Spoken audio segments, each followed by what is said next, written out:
Hey everybody, it's Shadowstar and Crystal here for another review of Supergirl. This time it's Far From the Tree. So, John has a father. Okay, yes, I have so many questions. First off, does Mars have oxygen? I guess so? But we've always said Kara can't breathe in space, implying she needs oxygen to breathe. So, does Mars have oxygen? And worse is, on an establishing shot of Mars, we see the Mars rover is there, implying humans are sending stuff to Mars. Are the Martians finding the Mars rover? What are the Martians doing? Is the Mars rover detecting signs of life? I have so many questions. And then there's the name. Why? Okay, the Martians call it Mars. The people on Earth call it Mars. Who named it Mars? On Earth it's named Mars from the Greek god Mars. And the two moons, Phobos and Deimos, are named for Mars' sons, which are the names of some gods in some story that the Martians have. Which you'd think, okay, it's cool. Their gods are named after the moon. You could think, okay, in this world, the moons got their name from their version of the story.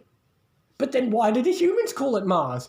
Unless maybe the humans don't, and then we don't have... Do we have separate names for Mars and but we do call it Mars. Do we have separate names for the moons? This doesn't make any sense. And okay, you said there's oxygen because Supergirl can breathe. But then you'd think the Mars rover would be able to detect that. And what do Martians eat? They obviously don't have... They probably don't have water on Mars because the Mars rover would detect that. And they don't have vegetation because John's father seemed to be perplexed by a small plant. So the Martians need to eat? I have so many questions. And then... Maybe they did have vegetation. He's more so just happy to see something living and growing, as opposed to how over the past 200 years he's gotten used to so much death and destruction. Fine, but then the Mars rover would detect that. There's so much story I want to know about. The Mars rover was not there hundreds of years ago before all this crap happened. Okay, but... So you're saying there's not vegetation on Mars, but there used to be? Probably. But that means... Okay, but for vegetation to grow, there would still have to be water. You're saying there used to be water 200 years ago? Maybe! I don't know! I wasn't there! See, there's so much... Because Earth 38 has a whole different Mars, it has to have a whole different Earth. I guess? I want to know the history. Because, Mars was named centuries ago in real life. Named after a Greek god. I mean, you heard it. Stein said it to Jefferson. Mars is a Roman god of war. No, Greek god. Roman god. Damn it. I kept saying Greek this whole time, wasn't I? Yeah. It's Roman god. Anyway. But, yeah. And then, there's even more questions about Earth 38. Because, okay, now to switch to the other story. Maggie's father makes some crack line about they're building a wall. Who's building a wall? Not Donald Trump. He's not the president. The alien girl is. And judging from her very pro-alien stance, I don't think she's going to have any issues with Mexicans. So who's building a wall? Who's building up this anti-Mexican sentiment? Yeah. Get your story straight. Don't get me wrong. I'm not saying this is... By the way, none of my questions are implying the episode is bad. I just have so many questions about this world. There's just a whole packet of worms that this episode opens up. The whole thing with Maggie's father was stupid. So, in the end, during that conversation where he said that, he's implying, oh, I'm not ashamed of you for being gay. I feel shame because people are going to hate our family because other people hate gay people. It's what's known as internalized homophobia, where you're more worried about the shame it'll bring on you because you're so used to being around that type of shame that you start to think of it. Screw that! Nobody in Maggie's life is like that. Yes, she has people that yes, accept her. I know that. You don't need to argue against him. He's a fictional character. He's an idiot. Okay, well, that doesn't make the episode stupid. That just makes him a stupid character. Yes. If we didn't have stupid characters, well, then we'd have boring episodes. Whatever. No, you can have a good show without stupid characters. Obviously, the Maggie plot wasn't the plot I cared about. I did, except again, we do touch on the issue of them, what are they going to do about kids? Yeah. Because, yeah. But, yeah, I know Alex was an idiot. She thought, oh, this whole experience might make you feel different about kids. And Maggie has to knock some sense into her and say, no, you idiot. That not wanting kids has nothing to do with my childhood. I don't want kids. Doesn't mean I had a bad childhood. Anyway, I will say, of course, the Martian plot was a more exciting plot, because I enjoy stuff that's going to happen with John's father. As you said, as you saw at the end, he's now on Earth, and obviously Earth is just a strange place to him. Yeah, I remember this. I remember some of this, and I remember liking seeing him. I mean, I don't know why it never gets old seeing fish out of water stories, even though we just had a fish out of water story with Monel. Yeah. But they never get old for me. I enjoy it, you know what I mean? You know what I mean? Yes, he's the new Peridot. Exactly, we love fish out of water stories. Yeah. They're so fun. But that's more to come. But still, and I enjoyed it. It was nice to see, because it's interesting to see scenes with Jean. We did bring up the odd criticism, if you will, in a previous episode, that, as you'll notice, all the Martians decide to take on human form. And by pure coincidence, as we noted, they all seem to take on the form of African Americans. Well, okay, my theory is this. So, as we know, Jean copied Hank. I'm guessing when Magan came to Earth and she sensed there was a green Martian around, she became black to copy Jean. Why? Then, when she started a resistance, her white Martian friends decided to copy her. Okay, no, but when we see Magan, she's just working in the bar, and then John walks in his green skin, and she's like, holy shit, where'd you come from? Oh, I would have thought she would have sensed him or something. I guess not, because by that logic, he would have sensed her. Good point. And he was shocked that there's a green Martian as well. So obviously, you couldn't get that logic. The only one that makes sense is Jean's father, because he said it's customary to look like people. So you could argue, okay, he did that to look like Jean.